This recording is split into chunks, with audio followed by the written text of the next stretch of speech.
Siguro nag-5-5. Okay lang, ang dami din binigay ni Jessica sa akin. Kamusta? Apoy! Tumiklok.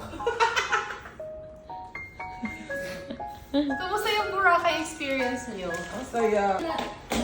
Pinasugbo. Nagbo-bar ka naman. Pati yung... Yes. Gusto ko Mang Tomas. Mang Tomas? Naman yung magpapasama, hindi pa na-open ah. Grabe na! Sama lang, ano lang nga ako. Yum, yum. Ikaw pala Yan lang yung binigay nila sa akin. Sabi naman, pinagbinay nila kami. Pero andun pa yung iba sa school.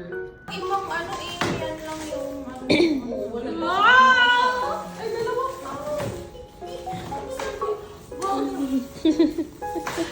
So, di ba gumagawa ko ng langganisa? Iba talaga. Oo.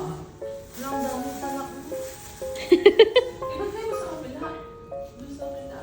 Iba talaga yung unhealthy na food. Di, ang dami natin food, B.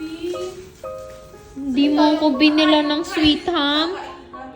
Hindi ka nagsabi. Nagsasabi ako, lakas ng boses ni Leia. Sweet ham? Wala akong narinig na Yung ano, yung ham na... Na manipis? Ano Hindi yung yan narinig. square? Kasi si Tina, parang sabi si Tina, is that what? Hindi ko narinig. Okay lang. Pero isa lang pa. Ito na lang. Ayoko, B. Ma-addict ako dyan. Hindi madami tayo sa... Yeah, maghahati kami dyan. Kapag tamad kami Siso, paldo na naman. Gaga to. Parang umuwi din. Yung nung Mas umuwi may dami kayo. pa akong dala. Nung umuwi kayo, lang siya ko rin. Dami kong dala nun. Ano ba yung... Braso